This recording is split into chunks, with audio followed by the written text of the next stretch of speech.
Half button. Oh. Oh, two out. There we go. There we go. Tight. Oof, that was tight. Lie down. The dog is joining me, apparently. How's it going, guys? I'm Jamiethcomic, and welcome to Review This Shit. The show I review shit you are too pussy to watch. I know. It's been 4 years for a 10 to 20 minute movie review. And I know it's a very long time to wait, but where have I been?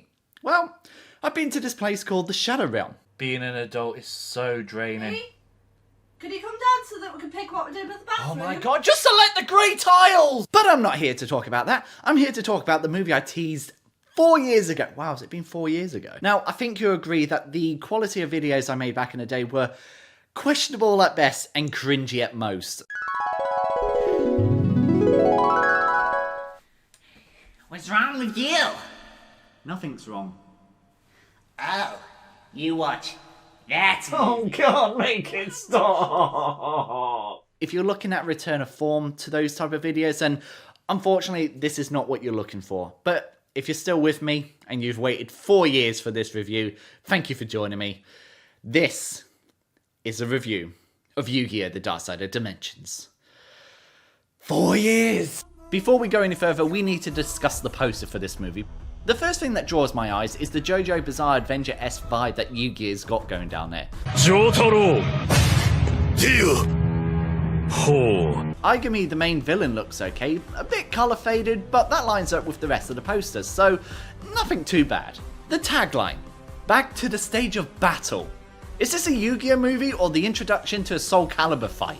Back to the stage of battle. One must believe in the heart of the cards if they hope to win. Ooh, after I'm done with you, Kaiba Boy is next. My machines will destroy your tunes. Finally, I am convinced Seto Kaiba was the one who commissioned to get this poster done because there is no way, absolutely no way, he is that ripped.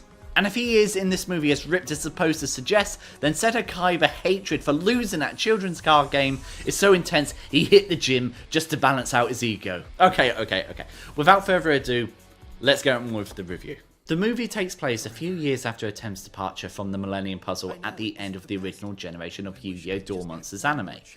And apparently long enough for Seto Kaiba to build a space station with an elevator. He had satellites before, but never a space station. It took SpaceX with the mind of Elon Musk how long to make spaceships that can return to Earth just to be reused? And Seto Kaiba took 2 to 3 years to make this?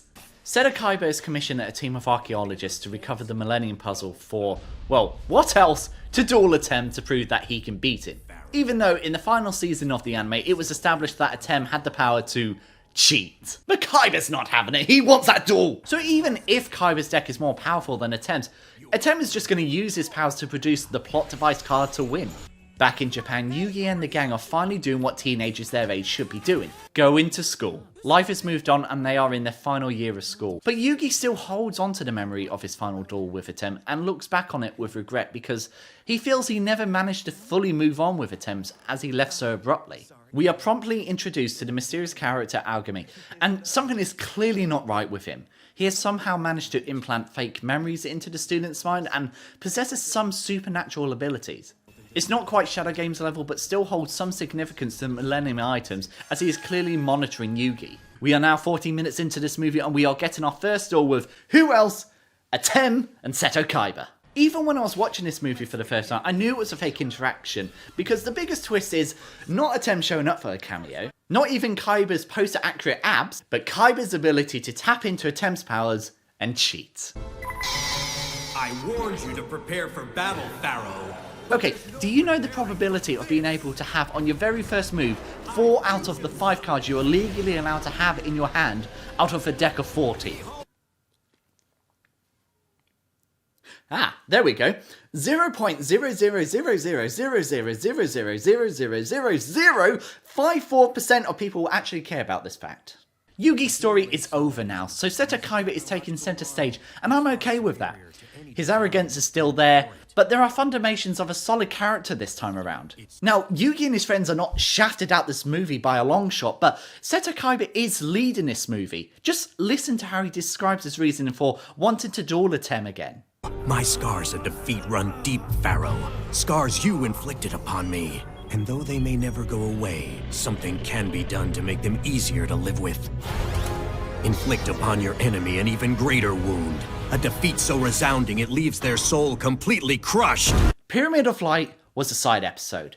Bonds Beyond Time was just fan service. But Dark Side of Dimensions, I'm already 22 minutes into this movie and I already feel more character, more personality. I'm going to keep helping my grandpa at the game shop, but I'm going to start creating my own games too. I know it may sound a little cheesy, but maybe one day we'll all be able to play one together. The main villain of this movie even has allies trying to stop him from carrying out his work. You must resist your dark urges. So the character does have conflicts that you can relate to. It knows it's stupid. I went to a great deal of trouble recreating the Pharaoh's deck, strategies, even his perfectly coiffed hair. In fact, that part is what took the longest. And it doesn't care. It's just rolling with it. And that's what makes this a fun movie. Kaiba's team has managed to find all pieces of the Millennium Puzzle and Seto plans to put it back together to try and bring it back a 10. Let me remind you, Seto Kaiba has dug up the earth to bring back a spirit to play a card game with him. Seto Kaiba has literally moved heaven and earth to make this rematch happen. But Kaiba is confronted by Agami as he reveals he is a magical eco-terrorist and demonstrates his powers, and this is where I become more critical of the movie. Agami's intentions are confusing. He has 4 different goals and it's hard to follow which one he is focusing on. Using this ancient artifact known as the Quantum Cube, Agami reveals he has the ability to send anyone he deems unworthy to the Prana Realm. So then we're meant to believe his actions are justified.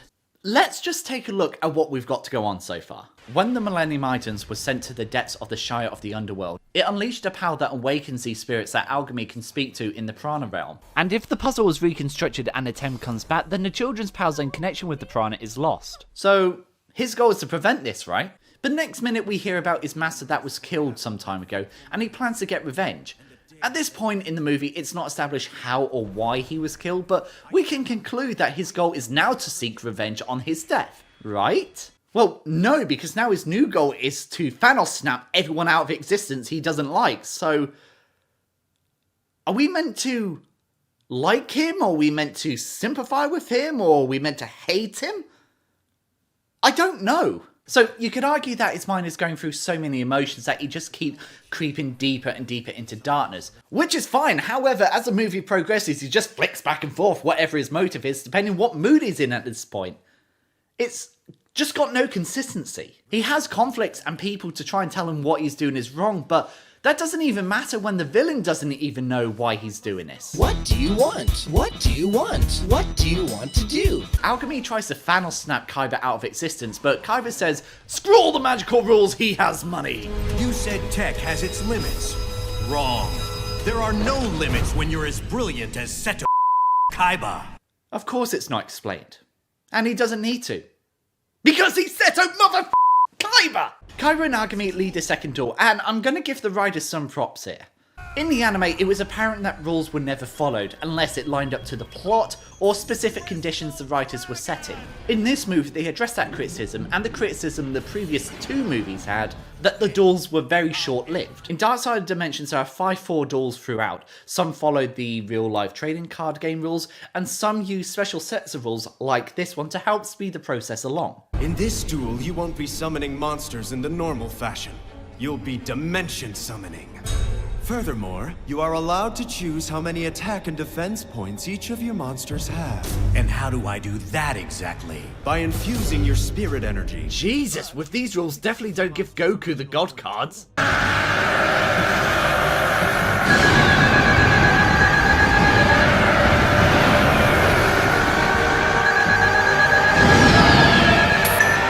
A 5-minute game isn't drawn out to 4 episodes with the help of exposition.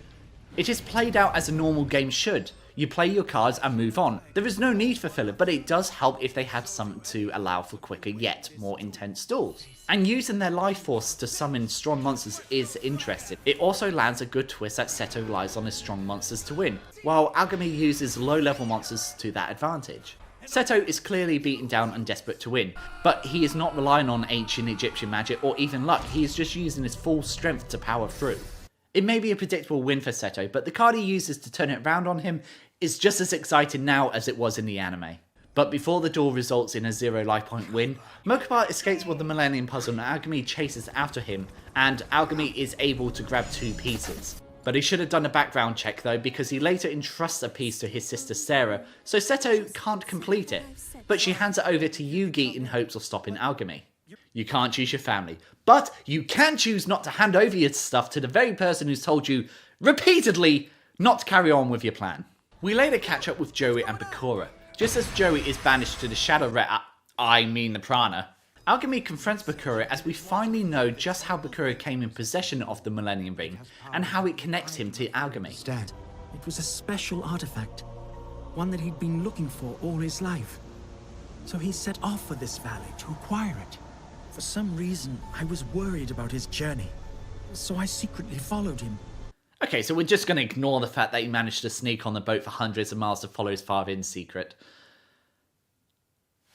Anime logic is so stupid. But we discover that Agami's master was Shadi from the original anime. Here we learn it was Bakura's alter ego Yami Bakura that was awakened and kills of Shadi.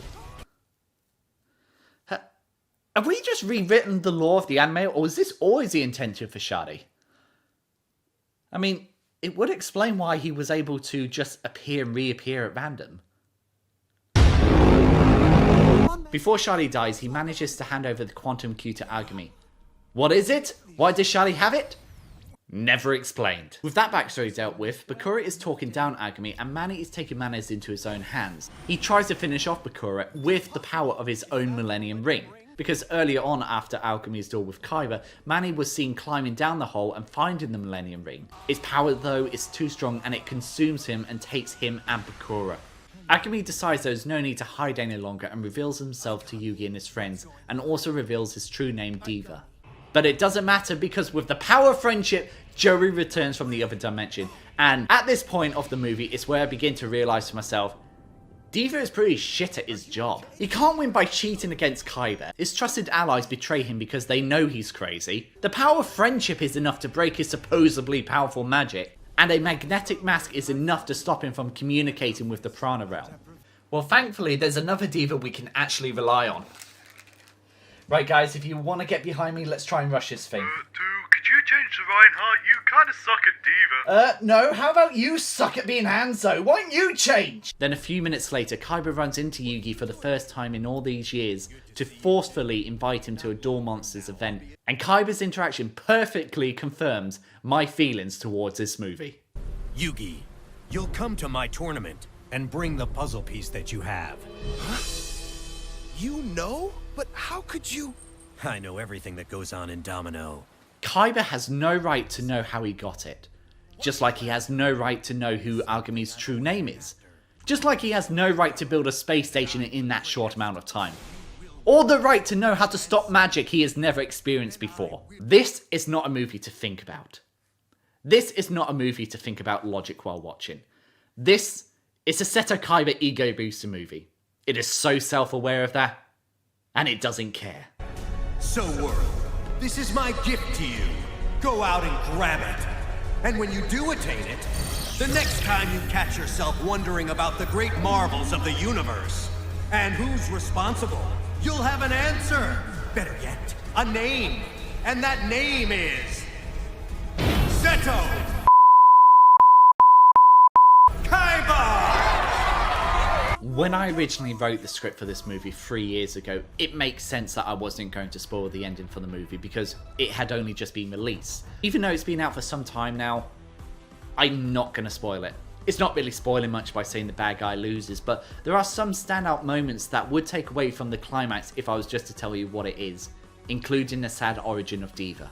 It's a love letter to the original characters and stories. Don't go into this movie thinking it's a simple continuation of Yugi and Atem. Go into it knowing it is a fun, mindless card game anime movie, starring Seto Kaiba. To be honest, there's not really much I could talk about the movie anyway, it's just 3 duels in quick succession back to back. But you'll be happy to know that Bakura and mean-faced Joey makes a return. It ties up all the plot points and includes post-credit scenes so absurd, it can only be done by Seto Kaiba, so go and watch it. Now 4 years ago when I decided that I wanted to review this movie, I also decided that this was going to be my final review. Many things drew me to this, including burnout, moving in with my at the time girlfriend, my sister who helps me on my videos also moving away. Not only that, we were all going through the YouTube apocalypse and I lost my multi-channel network membership status. It just seemed that it was the perfect time to say goodbye to review the shit, and I still feel that to be the case. I made this review because I made a commitment to myself and to you by putting that trailer out, but I never felt that closure.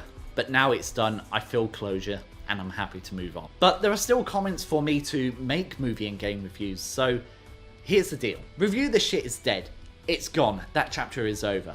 But I'm still gonna keep making reviews for movies and games because you guys wanted it, so you guys are gonna get it. But I'm not going to make it in the cringy style of my older videos because, let's face it, I need to move on from being a nostalgia critic wannabe. So please, I want your honest opinion in the comments. How do you feel about this change? So guys, please subscribe because there will be more reviews just like this one. And also subscribe to the KaiMinds YouTube channel because there is still content being produced behind the scenes. This channel will be the home of me. KaiMinds will be the home of some unique projects. I hope with the support of my channel and the KaiMinds channel, I can get these projects off the ground, including a few CGI animated series and movies. I will be the first to admit my plans are very ambitious to say the least, but please join me on this journey and watch the creation of something special. But until next time guys, thank you so much for watching, take care.